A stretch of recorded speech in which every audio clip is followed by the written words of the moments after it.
Welcome back to the Deep Dive. This is where you give us the sources and we give you the shortcut to what everyone's talking about. And today, you've handed us a big one. We have excerpts, we have key scenes, basically all the good parts of a romance novel that is just blowing up right now. It really is. So our mission today is a deep dive into Puck Tease, a grumpy sunshine age gap hockey romance by Chase Powers. Yep.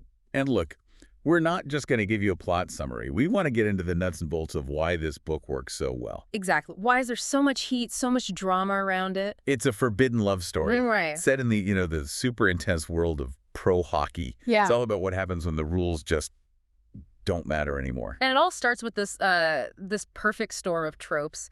The author just nails it. We've got grumpy meets sunshine, A classic. a big age gap, and this forbidden power dynamic that just crackles. It really does. So Yeah. the author clearly knows that tension is everything in a romance. And that tension comes from contrast. Let's start with the grumpy. Silas Kincaid, the captain. He is the immovable object. Everything about him is just control, permanence. Totally. The sources describe him as, well, massive, 36 years old, 6'5", 240 pounds. It's all athlete. Right. But it's more than that. His body is and I'm quoting here, a map of everything hockey had taken from him. Oh, wow. Yeah. Scars, and not in his shoulder. He is defined by what he sacrificed. The team calls him Stone. Stone-faced Kincaid, he's that guy. Yeah. The silent, controlling leader. So he's the immovable object. And then you get the irresistible force, Nico Vieira, the rookie. Pure Just sunshine. absolute chaos in human form. He's 21, this prodigy forward, all light noise. And he's so modern, right? Yeah. The book says he has the face of a goddamn cologne model, which, okay. Uh-huh. But more importantly, he's addicted to content. He's always on TikTok, social media. Which to a guy like Silas, who is all about discipline and, privacy, Oh, it's poison. the book calls him bright, loud, absolutely fucking insufferable. It's just this immediate rejection of everything Silas stands for. And that 15-year age gap isn't just a number. It's leverage. Silas is his captain, his leader.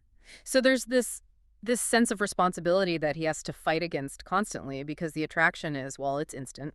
And you see Nico just poking the bear constantly, trying to get a reaction. Right, and the author gives us this amazing little detail to show the contrast.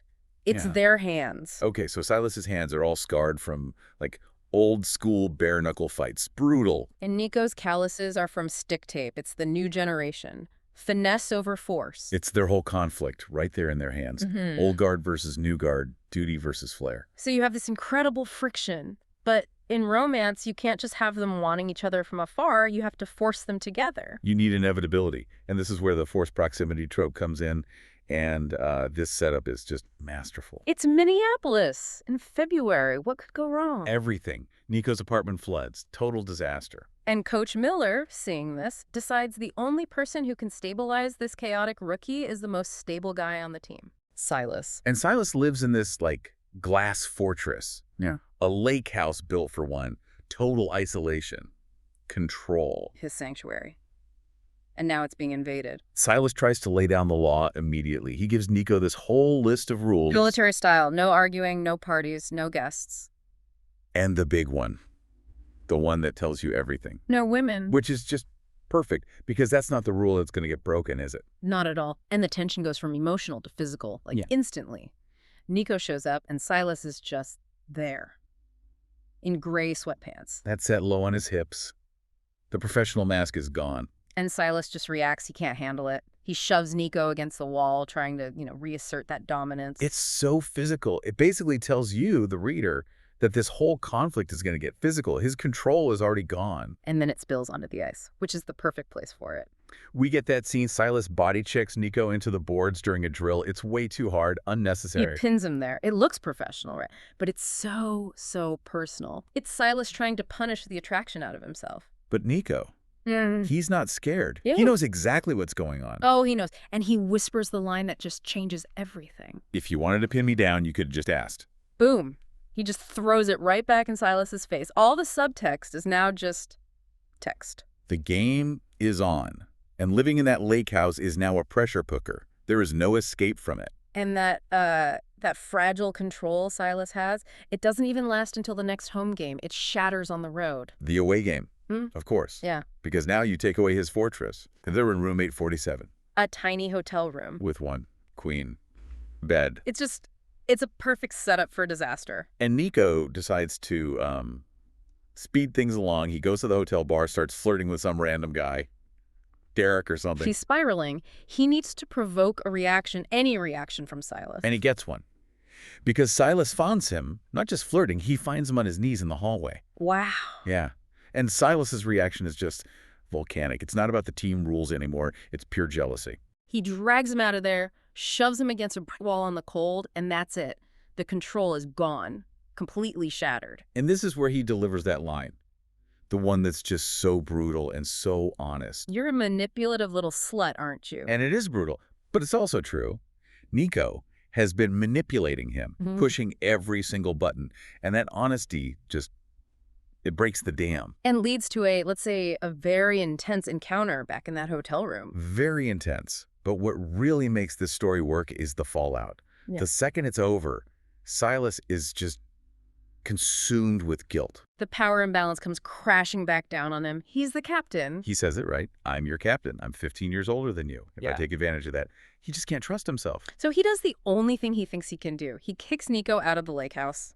Ends it. And his reason is just gut-wrenching. He says, I can't be the thing that destroys you, Nico. I've destroyed enough. It goes right back to him being that map of scars. He sees himself as a destructive force. And of course, because this is a romance novel, the secret doesn't stay secret for long. Not even for a day. A picture gets leaked. A long lens photo through a window. Showing them. Together. And it goes viral overnight. The headlines are, not kind. And that's when the institution steps in. The team's GM, Harrison Pierce. And he gives them the classic choice. Your career or your love. The easy way out is to trade Nico to Vegas. Just separate them. Problem solved. Or the alternative, a humiliating code of conduct. They're forced to sign this thing. They have to hide everything. Yeah. Separate travel, no public affection, basically pretend the other person doesn't exist. They're trying to erase their relationship to save the team's image. And they sign it because what else can they do? But Silas finds out the league is threatening his captaincy, his entire identity for 8 years. That's the breaking point. He realizes that hiding is worse than fighting. He has to choose between being the captain and being with Nico. And he finally admits the truth. He tells Nico, I love you. And then he says the line that just, it's the whole climax of the book. I'm more afraid of losing you than I am of anything else. And that's it. That's the pivot. He knows what he has to do. He calls a press conference. The ultimate grand gesture. Walks right out there, holds up the stack of papers, the code of conduct, and just says, I'm done pretending. And then declares his love for Nico, for everyone to hear. And what's so great is that the public doesn't turn on them. The public rallies behind them. The hashtag keep them together goes viral. And the whole thing ends with this defiant, amazing kiss right there on the stage. Okay. The narrative completely flips.